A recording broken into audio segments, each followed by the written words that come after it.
সুপ্রভাত বন্ধুরা, আজ 10 নভেম্বর সোমবার। আজকের সকালের বিশেষ বিশেষ খবরগুলি হলো: মোবাইল ব্যবহারকারীদের জন্য ভয়ঙ্কর ঘোষণা। বছর শেষে অথবা আগামী বছরের শুরুতেই আবার বাড়তে চলেছে মোবাইল রিচার্জের দাম। মোবাইল রিচার্জের খরচ আরও দামি হতে চলেছে। রিপোর্ট অনুযায়ী টেলিকম ইন্ডাস্ট্রি আবার একবার ট্যারিফ বাড়ানোর পরিকল্পনা করেছে।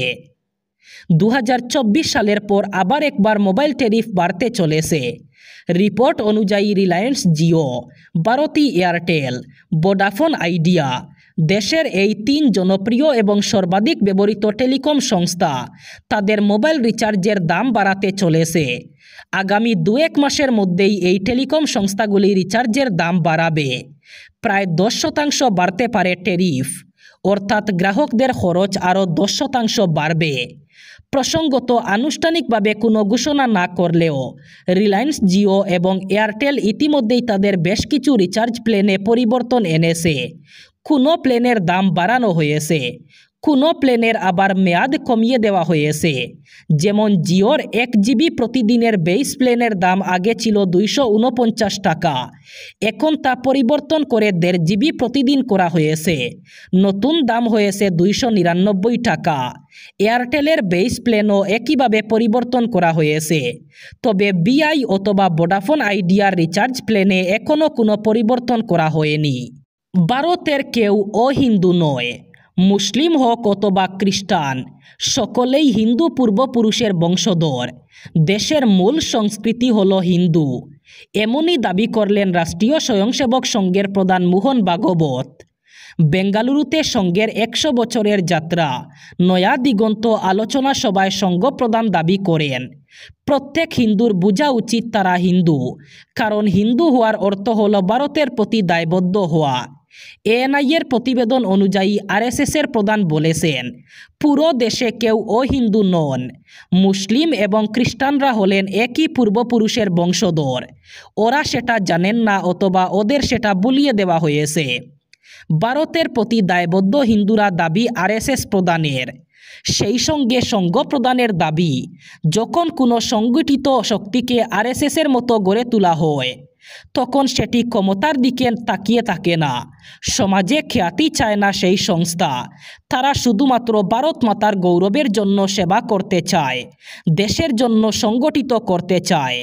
সামাজিক যোগাযোগ মাধ্যম ফেসবুক অথবা ইউটিউবে একাংশ কন্টেন্ট ক্রিয়েটার স্বার্থান্বেষী উদ্দেশ্যে বিভ্রান্তিকর এবং কুরুচিপূর্ণ বক্তব্য প্রকাশ করে সমাজে বিরূপ প্রতিক্রিয়া সৃষ্টি করছেন। শনিবার এমনই একটি ঘটনা সামনে আসে। কৈবর্ত সমাজকে লক্ষ্য করে মানহানিকর মন্তব্যের অভিযোগে হাইলাকান্দি জেলার এক কন্টেন্ট ক্রিয়েটারের বিরুদ্ধে এদিন কাছাড়ের কালাইন থানায় লিখিত এক এজাহার দায়ের করা হয়েছে। কৈবর্ত পরিষদের কাটিগড়া ব্লক কমিটির সভাপতি নগেন্দ্র চন্দ্র দাস কালাইন থানায় গিয়ে অভিযোগ দাখিল করেন। অভিযোগে তিনি উল্লেখ করেন, সন অফ আসাম এই নামে একটি ফেসবুক আইডি থেকে কৈবর্ত সমাজকে উদ্দেশ্য করে অপমানজনক এবং বিদ্বেষমূলক মন্তব্য করা হয়েছে। ওই সোশ্যাল মিডিয়া পেজের অ্যাডমিন হাইলাকান্দি জেলার রুহুল নামের এক ব্যক্তি বলে জানা যায়। অভিযোগকারীর দাবি, কৈবর্ত সমাজকে উদ্দেশ্য করে কুরুচিপূর্ণ আক্রমণের পাশাপাশি বিভিন্ন তথ্য বিকৃত করে প্রচার করা হয়েছে, যা জনমনে বিভ্রান্তি তৈরির পাশাপাশি সমাজে বিভাজন সৃষ্টির অপচেষ্টা। পাতারকান্দি বিধানসভা কেন্দ্রকে ঘিরে শুরু হয়ে গেল আগামী 2026 সালের নির্বাচনকে কেন্দ্র করে জোরদার রাজনৈতিক চর্চা। আর এই আলোচনার কেন্দ্রে এসেছেন পাতারকান্দির প্রখ্যাত এবং সফল ব্যবসায়ী ও বিজেপির একনিষ্ঠ প্রবীণ কার্যকর্তা পরিতোষ বণিক। গোপালপুরে এক সাংবাদিক সম্মেলনে তিনি 26-এর বিধানসভা নির্বাচনে দলীয় প্রার্থী হিসাবে প্রতিদ্বন্দ্বিতা করার জন্য সরাসরি নিজের জোরালো দাবি পেশ করেছেন।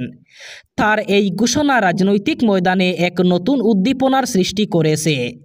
পরিতোষ বণিক সাংবাদিক সম্মেলনে তুলে ধরেন বিজেপির প্রতি তার সুদীর্ঘ 4 দশকেরও বেশি সময়ের নিরলস নিষ্ঠা এবং আত্মত্যাগের কাহিনী। তিনি আবেগপ্রবণ হয়ে বলেন, 1986 সাল থেকে আমি স্বতঃস্ফূর্তভাবে বিশ্ব হিন্দু পরিষদের সঙ্গে যুক্ত ছিলাম। এরপর 1988 সালে যখন পাতারকান্দিতে প্রথমবার বিজেপি যুব মোর্চা কমিটি গঠিত হয়, তখন আমি সেই কমিটিতে সাধারণ সম্পাদকের গুরুত্বপূর্ণ দায়িত্ব পালন করি। তার নেতৃত্বেই পাতারকান্দিতে বিজেপির সাংগঠনিক ভিত মজবুত হতে শুরু করে। এর জ্বলন্ত প্রমাণ হিসাবে তিনি স্মরণ করেন 1991 সালের কথা। এই সময় বিজেপি টিকিটে পাতারকান্দি বিধানসভা কেন্দ্র থেকে জয়ী হন মধুসূদন তিওয়ারি। এই জয় বিজেপির সংগঠনের মজবুত ভিতের এক ঐতিহাসিক স্বীকৃতি ছিল। লোকসভায় শীতকালীন অধিবেশন আগামী 1 ডিসেম্বর থেকে 19 ডিসেম্বর 2025 পর্যন্ত অনুষ্ঠিত হবে, এমনটাই ঘোষণা করেছেন কেন্দ্রীয় মন্ত্রী কিরেন রিজিজু। ভারতের রাষ্ট্রপতি দ্রৌপদী মুর্মু শীতকালীন অধিবেশন আহ্বান করার সরকারের প্রস্তাব অনুমোদন করেছেন, তবে এটি সংসদের কাজের প্রয়োজন অনুযায়ী পরিবর্তন হতে পারে।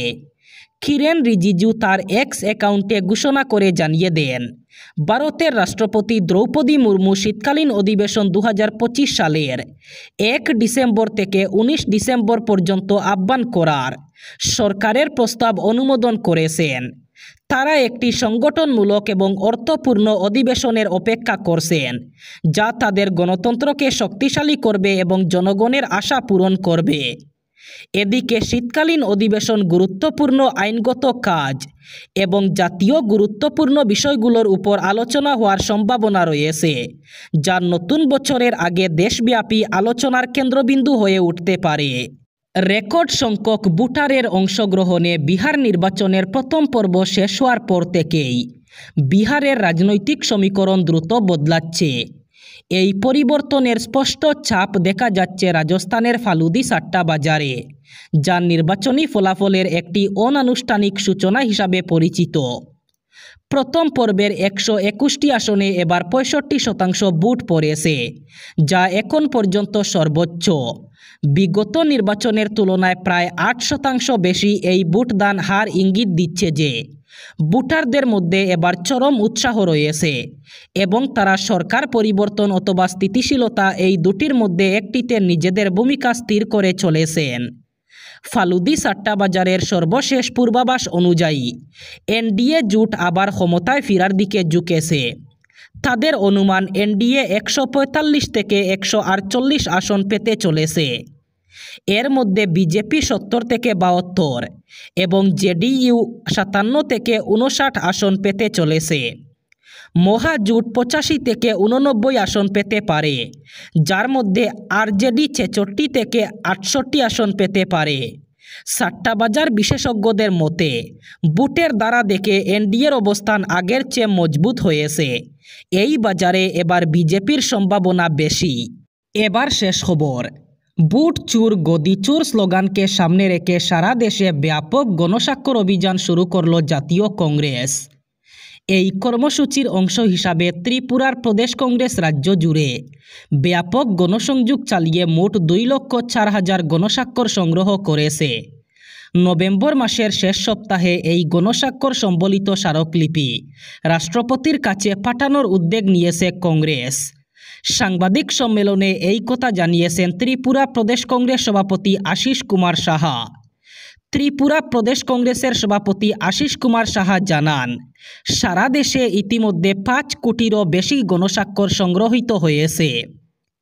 এই স্বাক্ষরের মাধ্যমে কংগ্রেস দল দেশের মানুষের নির্বাচনী স্বচ্ছতা এবং গণতন্ত্র রক্ষার দাবি রাষ্ট্রপতির নিকট উপস্থাপন করবে।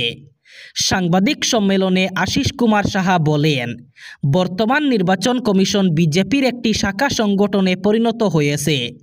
নির্বাচন কমিশনের কাজ এখন আর নিরপেক্ষ নয়, বরং বিজেপিকে ক্ষমতায় কিটিয়ে রাখার জন্য কাজ করছে।